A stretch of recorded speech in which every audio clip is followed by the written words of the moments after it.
Shahnaz Patel, bonjour. Bonjour. Vous êtes une femme de lettres mauricienne, auteure de romans, nouvelles, pièces de théâtre, albums jeunesse, mais aussi traductrice de textes en créole mauricien, éditorialiste et citoyenne engagée. Comment préférez-vous que l'on vous présente ? Je choisirais pas, en fait, entre toutes ces activités, parce que je pense qu'on est de toute façon des êtres très multiples, si on le reconnaît ou pas. Mais toutes ces activités-là font partie de moi. Si je devais donner un mot, en fait, je pense que je me définirais comme exploratrice, parce que à travers toutes ces activités, à travers l'écriture, qu'elle soit journalistique ou littéraire, ce qui me fascine, en fait, c'est d'aller à la rencontre déjà de moi, parce que je pense qu'on change en permanence. Je ne suis pas la personne que j'étais hier et demain, je ne serai pas la personne que je suis aujourd'hui. Déjà, rien qu'au niveau de nos cellules, il y a des choses qui évoluent en permanence. Et je pense qu'en fonction de ce qu'on vit, des rencontres qu'on fait, etc., on évolue sans cesse. Donc c'est une curiosité pour ça, pour les gens qui m'entourent et puis pour le monde qui m'entoure. Je pense qu'on n'aura jamais fini d'explorer ce mystère-là, le mystère que sont les gens autour de nous. Et c'est ce qui me guide, en fait. C'est une sorte de curiosité, je dirais, pour l'humain et pour le monde. Et c'est ce qui fait un petit peu le fil rouge entre toutes ces activités. Je suis curieuse, en fait, de voir, par exemple, à travers l'écriture, parce que je pense que les mots, pour moi, le rapport aux mots est très, très important, parce que je pense que les mots nous construisent et les mots construisent le monde autour de nous. Et les mots construisent notre rapport au monde. Et ce qui m'a toujours fascinée depuis que je suis gamine, en fait, c'est de voir comment quelque chose de totalement inanimé à la base, c'est de l'encre sur du papier, il y a un moment où ça devient vivant. Dépendant de la façon dont on place un mot là, ou une virgule là, un silence là, ça se met à vivre. Et puis ça crée des personnages dont on a l'impression qu'ils sont vivants et qui nous suivent. Par exemple, je me souviens une grosse émotion de lecture avec le livre de Gabriel Garcia Marquez, 100 ans de solitude, où il crée un monde. On sait très bien que ce monde-là ne pourrait pas exister dans la vie réelle, mais dans l'espace de l'écriture, ça devient tellement vrai qu'on a l'impression que ça existe vraiment et qu'il y a des personnages dans ce livre qui, 30 ans après, me suivent toujours, sont toujours avec moi. Donc c'est un petit peu cette recherche-là, en fait, de comment l'écriture peut rendre vivant quelque chose qui est totalement, qui peut paraître totalement inanimé. Et il y a une phrase de Rebecca Solnit que j'aime bien qui disait « Un livre, la littérature, it's a solitude where we meet ». C'est une solitude où on se rencontre. Donc il y a un acte d'écriture qui est très solitaire, mais au fur et à mesure que ça évolue, en fait, ça permet de rencontrer d'autres personnes. Et puis à travers les lecteurs, c'est d'autres personnes encore qui, elles, viennent à la rencontre de cette écriture, de ces personnages, de cette histoire. Et je crois que c'est pour moi, c'est ces deux pendants, en fait. C'est la solitude d'un côté qui m'est essentielle, et c'est en même temps la rencontre aussi. Et je trouve, pour moi, dans la littérature, tout ça se retrouve. Comment ce goût pour l'écriture a commencé ? Alors, ça a commencé très jeune. J'ai eu la chance de grandir dans une famille où on aimait les livres. Mes parents étaient des lecteurs très assidus. Et je me souviens de mon père, en fait, il y avait une époque où il y avait beaucoup de ventes à l'encan, des gens qui quittaient l'île Maurice, qui émigraient pour des raisons diverses. Et donc, qui organisaient des ventes à l'encan où ils mettaient en vente tous leurs meubles, leurs fours, leurs frigidaires, etc. Et mon père, il suivait ça dans les journaux. Et dès qu'il y avait une vente à l'encan, il y allait. Et lui, quand il revenait, il ramenait pas des meubles ou des produits électroménagers, il ramenait des caisses remplies de vieux livres. Et je me disais, mais pourquoi, qu'est-ce qui est si intéressant, en fait, dans cette chose ? Et puis je voyais mes parents lire et je me disais, mais qu'est-ce que c'est que cette chose qui me prend leur attention, en fait, hein ? Et puis je suis allée fouiller dans ces caisses, j'ai découvert plein de vieux livres, il y avait des livres reliés, il y avait des choses, il y avait des odeurs, il y avait des histoires et ça me fait toujours sourire aujourd'hui quand je dis une de mes premières rencontres de lecture, ça a été le Décaméron de Boccace. Parce que c'était un très beau livre qui était relié, ça avait l'air très mystérieux. Et en fait, quand j'ai commencé à le lire, il y avait beaucoup de rossignols et de choses comme ça. Et ce n'est que des années après que j'ai compris que en fait, ces rossignols, c'était des symboles sexuels, en fait, d'érotisme, qu'à mon jeune âge, je n'avais pas saisi à ce moment-là. Donc c'est aussi une façon de dire qu'il y a des façons différentes de lire des œuvres à des étapes différentes de sa vie. Et donc ça a commencé comme ça. Après, j'aimais qu'on me raconte des histoires. Et puis il y a eu un moment où j'avais plus envie d'attendre que quelqu'un soit libre pour me lire une histoire. Donc j'ai eu envie d'apprendre à lire toute seule. Et très vite, je me suis rendu compte que moi aussi, il y avait plein d'histoires dans les livres, mais moi aussi, j'avais plein d'histoires dans ma tête. Et en fait, je pense que je dis parfois que la littérature m'a sauvée, parce que je pense que dans des moments difficiles de ma vie, en fait, la littérature a été là. Elle m'a permis d'aller très profondément à l'intérieur de moi-même, donc de comprendre des choses de moi et des gens qui me semblaient difficiles à comprendre, mystérieuses, étranges, violentes.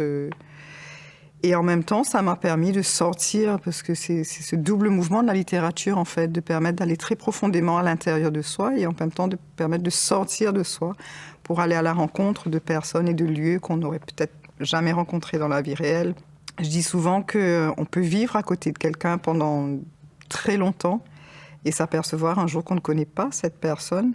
Et il me semble que la littérature, elle nous offre ça.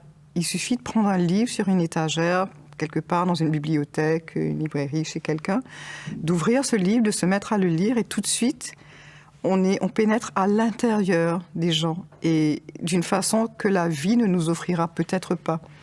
Parce que ça prend beaucoup de temps et puis je pense beaucoup de chance pour arriver à pénétrer l'intérieur des gens, ce qu'ils ont de plus intime et de plus profond. Et la littérature, elle nous offre ça sur un plateau, en fait. Et moi, j'ai le sentiment que la littérature, parfois on a l'impression que la littérature, lire, c'est un acte très solitaire. On se dit, voilà, elle est là, enfermée avec son livre. En fait, moi, j'ai toujours eu le sentiment du contraire, en fait. Je pense que la littérature, ça m'a permis d'approcher, en tout cas, le mystère qui est à l'intérieur de chaque personne. Par exemple, après avoir lu Madame Bovary, on peut trouver, c'est chiant, Madame Bovary, etc., au programme scolaire. Mais en fait, quand j'ai lu Madame Bovary, à partir de là, j'ai plus jamais regardé une femme, une bourgeoise de 40 ans de la même façon. Parce que je me suis rendu compte qu'à l'intérieur, il y a tellement de choses qui se passent, il y a tellement de choses qui sont à l'œuvre. Et que quand on regarde la façade des gens, parce que c'est ce qu'on présente, vous me voyez là et vous voyez ma façade, celle que j'ai bien envie de vous montrer. Mais derrière ça, il y a tellement de choses que vous ne saurez peut-être jamais, que peut-être moi-même je ne saurais peut-être jamais. Et la littérature, elle nous permet d'approcher ça. Donc je pense que ça m'a donné vraiment un accès privilégié en fait, aux gens et au monde. Et est-ce qu'il y a des livres qui vous ont vraiment marqué, qui ont fait de vous l'écrivain que vous êtes aujourd'hui ? Oui, je crois qu'un écrivain, c'est d'abord quelqu'un qui lit. Je crois qu'il y a des influences, il y a des choses qui séduisent, il y a des choses qui marquent. J'ai lu beaucoup parce que j'étais une lectrice très, très gourmande, très avide. Et je me souviens de l'école où j'étais. En fait, j'avais commencé par choisir des livres un peu au hasard des rayons, parce que c'est une rencontre, un livre. Je trouve que c'est toujours un peu magique. On ne sait pas trop pourquoi. Il y a celui-là qui vous vient en main, et puis c'est une couverture, c'est une odeur. J'aime beaucoup feuilleter les livres, sentir l'odeur, cette odeur d'encre, de papier, de colle.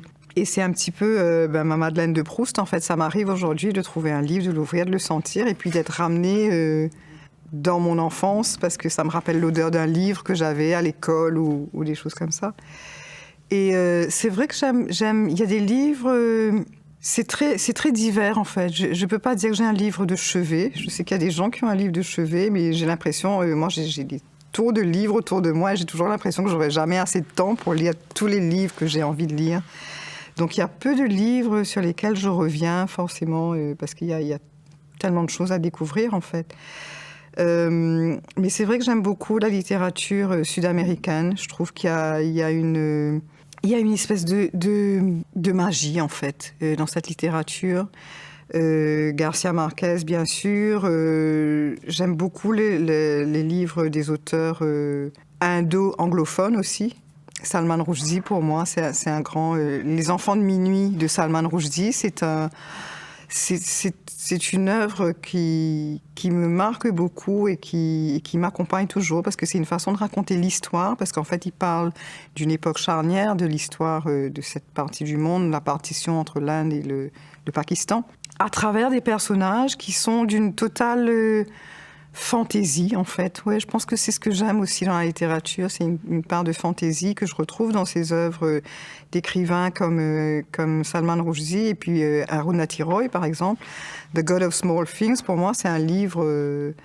c'est un de mes livres préférés, je dirais, celui que je recommande toujours. Parce qu'elle a cette façon de parler de quelque chose de très dur, en fait, du rapport de caste à l'intérieur de l'Inde, à travers l'histoire de 2 enfants, qui en fait une histoire extrêmement sensible, extrêmement touchante, en même temps extrêmement dure. Et il y a cette magie, en fait, des personnages qui ont une grande part de merveilleux, en fait, je dirais. Parce que c'est aussi ce qui me touche, en fait, dans la littérature. C'est cette part qui nous rend autant à la dureté qu'à la beauté du monde. Vous avez présenté dernièrement au Kodan Art Center une pièce de théâtre, Nyama, inspirée de l'histoire vraie d'une princesse du Sénégal kidnappée à l'âge de 9 ans, esclavagisée à Maurice et à La Réunion, puis affranchie dans les années 1750. Qu'est-ce qui vous a conduit sur les traces de cette femme ? Alors, les histoires, c'est toujours des rencontres et c'est toujours un peu mystérieux, en fait, comment ces rencontres nous arrivent. Nyama, c'est une histoire dont j'avais entendu parler, je ne sais plus trop où d'ailleurs, je pense que c'était dans une publication universitaire quelque part, et ça m'avait frappé, l'histoire de cette femme esclavée, parce que c'est un mot que j'ai utilisé, alors tout le monde me disait, quand j'ai fait le titre de la pièce, j'ai mis Nyama, princesse esclavée libre, et alors quand il a fallu faire l'affiche, ils m'ont dit, mais ça n'existe pas ce mot, et je dis, justement, la littérature, elle est là aussi pour inventer des mots. Je pense que souvent, quand on écrit, on a cette sensation d'être un peu démuni, et ça peut être assez frustrant parce qu'on a l'impression, on veut dire quelque chose et puis on a l'impression que le mot pour dire ça, il n'existe pas. On a des synonymes, on a des choses autour, approchantes, mais c'est pas exactement ça.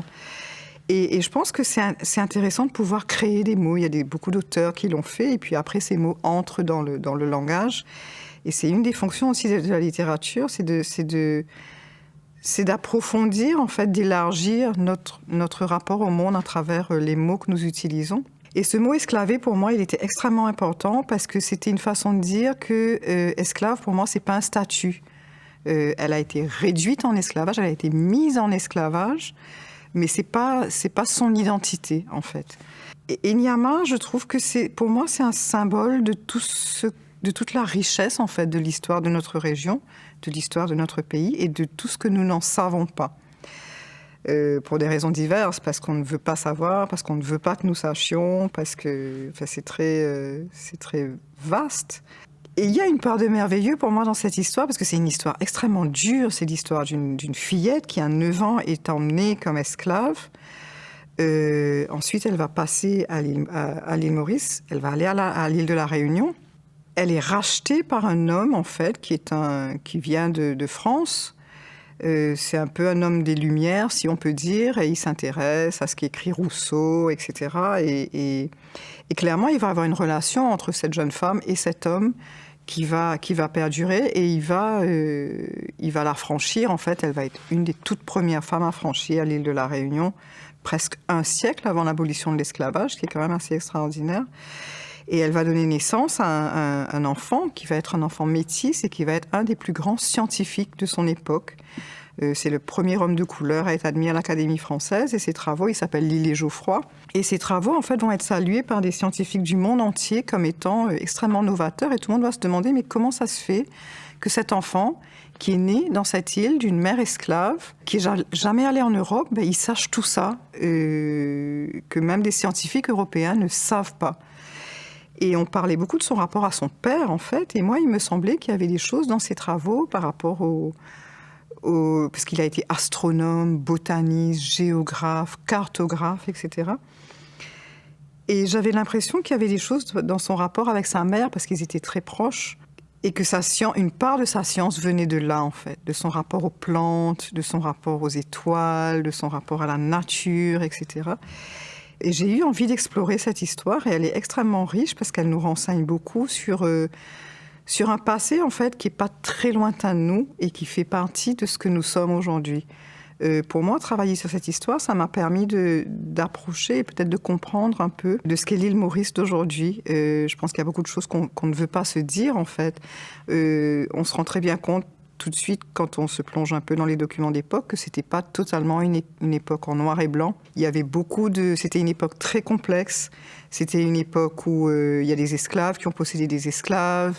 C'était une époque où il y a énormément de choses qui étaient en jeu, en fait, dont nous ne sommes pas conscients aujourd'hui. Et je pense que ne pas connaître ça, il me semble que c'est un handicap si on veut essayer de comprendre ce qu'est l'île Maurice d'aujourd'hui. Donc cette histoire, pour moi, elle était très forte parce qu'elle est à la fois très dure et très inspirante.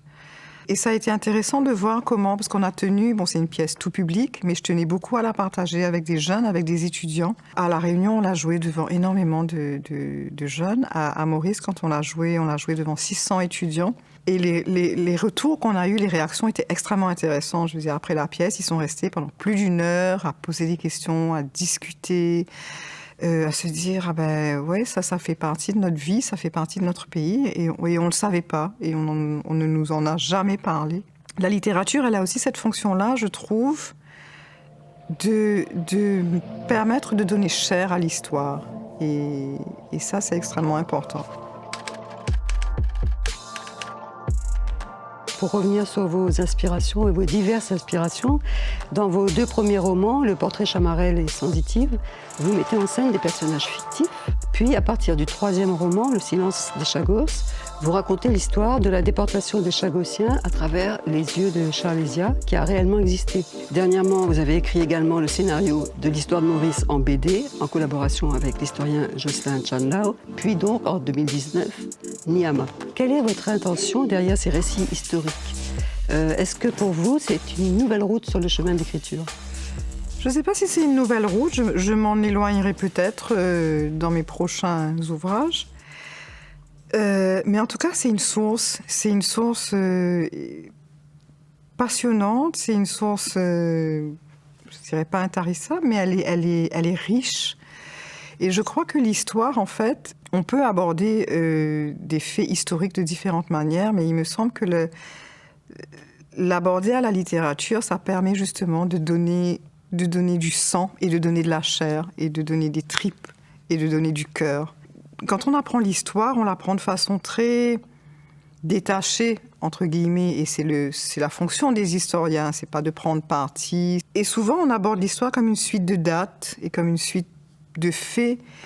Et ce qui m'a toujours intriguée, en fait, dans l'histoire, c'est la petite histoire à l'intérieur de l'histoire avec un grand H. C'est les gens qui font l'histoire. Tous ces gens qui sont allés faire la guerre, etc. Bon, on dit la guerre, 14-18, 39-45, etc. Mais c'est comme des gros monstres, c'est comme des grosses choses qui n'ont pas de peau, quelque part, et pas de sang sous cette peau. Alors que tout ça, les guerres, etc., elles sont faites par des gens.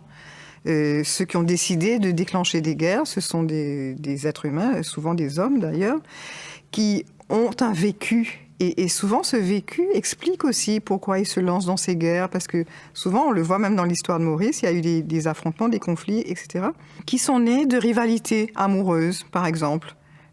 Parce qu'un gars, il n'était pas content que l'autre gars lui ait piqué sa femme, etc. Et donc, ça donne un conflit, ça donne une guerre. Et à l'intérieur de tout ça, en fait, il y a des histoires humaines. Et je trouve que quand on aborde l'histoire, souvent, on est à côté de ces histoires humaines qui sont le fondement de l'histoire. Et ce qui m'a toujours intriguée et intéressée, en fait, c'est comment les gens vivent dans l'histoire. Comment ça affecte des vies qui ont l'air petites, qui ont l'air minuscules, qui ont l'air sans importance, mais qui, en fait, sont ce qui est important. Et dans l'histoire des Chagossiens, par exemple, moi, c'est une histoire que j'ai rencontrée en tant que journaliste. Et le journalisme, pour moi, c'est extrêmement important. Ça va faire le mois prochain, enfin, dans 2 semaines, ça va faire 35 ans que je suis journaliste. Et c'est un métier qui m'a toujours passionnée. J'étais haute comme ça, on me demandait qu'est-ce que tu veux faire plus tard. Et je disais journaliste. Parce que j'avais cette espèce de vision un peu utopique, un peu romantique du journaliste comme redresseur de tort. Parce que je pensais qu'à travers les mots, on pouvait changer le monde. Quelque part, je le crois toujours un peu. Parce que moi, je sais que ça a changé mon monde. Donc je me dis pourquoi ça ne changerait pas celui des autres. Mais quand je suis journaliste, en fait, c'est un rapport très clinique aux mots. Quand je suis journaliste, je n'ai pas le droit d'inventer. Je n'ai pas le droit de prendre des libertés avec les faits. Alors que quand je suis romancière, quand j'écris de l'écriture littéraire, là, c'est une autre respiration. Là, j'ai toutes les libertés. Et je dis, par exemple, dans la littérature, par exemple, si j'aime pas quelqu'un, je peux le tuer. Et puis, si dans 1 semaine, il me manque, je peux le ressusciter dans mon roman. Dans la vie réelle, je ne peux pas faire ça. Et dans le journalisme non plus. Donc c'est un grand espace de liberté et je trouve que le journalisme en fait a nourri mon écriture littéraire parce qu'il m'a permis de rencontrer des gens d'une façon que peut-être en tant que simple kidam, j'aurais pas rencontré. Par exemple, quand on est journaliste, on peut aller chez les gens et leur dire racontez-moi votre histoire. Alors que dans la vie de tous les jours, on peut pas forcément se permettre de rentrer chez les gens et de dire racontez-moi. Et en même temps, ça m'a permis de me rendre compte que ces histoires que je racontais dans le journal, je les racontais d'une certaine façon, mais il y avait des choses qui me restaient et que j'avais envie d'aller plus profondément. Par exemple, quand j'ai écrit Sensitive, il y a une scène dans Sensitive, qui est mon deuxième roman. En tant que journaliste, j'avais eu à couvrir une fois des émeutes à Palma. Il y avait eu un accident. Il y avait un jeune prêtre qui avait renversé 2 fillettes en doublant un autobus. Et il les avait tuées, en fait. Et c'était un samedi. Moi, j'étais de garde au journal. Et on reçoit un appel. Il y a les émeutes à Palma. Vite, on prend un photographe, on y va, etc. J'arrive là-bas. C'est une scène complètement... pas apocalyptique, mais d'une grande violence. Ils avaient renversé l'autobus, mettaient le feu aux voitures qui passaient, etc. Moi, j'ai fait mon boulot de journaliste, donc je suis allée rencontrer les parents de ces enfants, j'ai interviewé les gens du voisinage, je suis allée voir l'avocat qui représentait ce jeune prêtre qui était au poste de police, etc. Et puis au milieu de tout ça, au milieu de tout ce chaos, du feu, des cris, de la violence, il y a une image qui m'est restée, c'était la petite chaussure, une petite chaussure rose avec des rubans qui était jetée dans un coin du trottoir et c'était la chaussure d'une de ses enfants qui venait de mourir.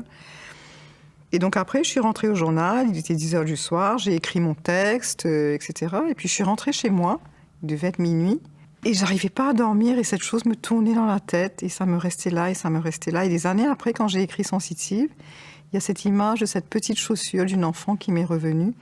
Et là, elle figure dans ce livre. Et c'était une autre façon, en fait, de redonner vie à quelque chose qui ne m'avait jamais lâché, en fait. Et Le silence des Chagos, c'est un peu la même chose.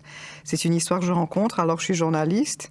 C'est une photo que je vois dans un journal. C'est des femmes qui sont pieds nus, mains nues, avec de vieux vêtements et qui affrontent des policiers qui sont casqués, bottés, armés de matraques, etc. Et je vois cette image et je me dis, mais c'est quoi ? Qui sont ces femmes et pourquoi est-ce qu'elles se battent ? Parce que c'est une image d'une grande force. C'était une photo en noir et blanc, en une d'un journal. Donc quand je suis devenue journaliste, pour un de mes premiers articles, j'ai choisi d'aller voir ces femmes chagossiennes et de leur demander de me raconter leur histoire. Donc par la suite, j'en ai fait une série d'articles, mais en même temps, j'avais le sentiment que c'était pas suffisant, que j'avais pas rendu justice, entre guillemets, à cette histoire, parce que ce qui était important, il y a tout l'aspect, c'est un gros dossier, les Chagos, et c'est pas fini, c'est une histoire qui continue. Il y a tout cet aspect historique, politique, économique, géostratégique, etc. Mais à l'intérieur de ça, il y a des vies humaines, il y a des vies de gens... j'ai presque envie de dire comme vous et moi, mais qui n'ont pas eu les mêmes vies que nous, malheureusement. Et je crois que la littérature, justement, ça peut sembler paradoxal de dire ça, mais je crois que la fiction aide à rendre réel. Il y a le peintre Paul Klee qui disait que l'art ne consiste pas à reproduire ce qu'on voit, mais à rendre visible. Et effectivement, je pense que la littérature, c'est ça. Ça rend visible les choses d'un point de vue humain. Et c'est ce que je voulais, en fait, en écrivant Le silence des Chagos. C'est un roman que j'ai écrit 3 fois. Parce que les 2 premières fois où je l'ai écrit, quand je l'ai relu, je me suis dit non, il y a un truc qui passe pas, on ne le ressent pas, en fait. Et ce que je voulais, c'était de donner un ressentir avec. Comment on vit une telle histoire ? Comment est-ce qu'on est survie ? Et c'est pour ça, en fait, que cette histoire, pour moi, c'était important aussi d'en faire un roman, donc qui part de personnages réels. J'ai rencontré des personnes vraies avec qui j'ai cheminé pendant des années, parce que je pense qu'on n'entre pas comme ça dans la vie des gens. Ça demande beaucoup de temps, ça demande de la confiance, c'est des relations qui se développent au fur et à mesure. Et puis après, de ces personnages réels, à partir de là, j'en ai fait des personnages de fiction parce qu'il me semblait que c'était un des moyens, en fait, de donner à vivre avec. Vous êtes éditorialiste et vous avez posé 2 fois votre candidature aux élections générales. Comment liez-vous ces expériences avec votre travail d'écrivaine ? Je crois que ça fait partie de la même curiosité dont je parlais au départ, en fait. C'est d'essayer de comprendre les choses j'ai le sentiment qu'il y a beaucoup de choses, ça fait 50 ans que je vis dans ce pays et je me dis toujours qu'il y a beaucoup de choses que je ne comprends pas et que je ne sais pas encore. Et c'est d'aller chercher, en fait, ça. Moi, je suis issue de ce qu'on appelle à Maurice un mariage mixte. Quand j'étais gamine, je ne comprenais pas quand on me disait ça, parce que pour moi, bon, effectivement, c'était un homme qui avait aimé une femme, qui avait épousé une femme, ils avaient eu un enfant ensemble, donc forcément, c'était mixte. Ça m'a pris un petit moment avant de comprendre qu'on me disait mixte parce qu'ils n'étaient pas de la même communauté. Et j'étais toujours interpellée, en fait. On me demandait toujours, mais tu es quoi ? Parce que manifestement, aux yeux des gens, je portais un nom qui ne correspondait pas avec ma façon de me vêtir, avec ma façon de me comporter, etc. Donc j'étais tout le temps à l'école, dans la vie quotidienne. Les gens se croyaient, ils se croient toujours d'ailleurs, autorisés à me demander « mais tu es quoi ?» Et moi, cette question, elle me semblait extrêmement bizarre, quoi, et que j'ai à me justifier, en fait, par rapport à ce que je choisis d'être ou pas. Ça m'a toujours intriguée d'essayer de comprendre d'où ça vient, comment ça fonctionne. Et je crois que je conteste pas le fait qu'il y ait à Maurice des communautés, je conteste pas le fait que quelqu'un... Je suis pas une fan du métissage en disant la solution de tout, c'est le métissage. Je veux dire, il y a des connards chez les métis aussi. Ça ne garantit pas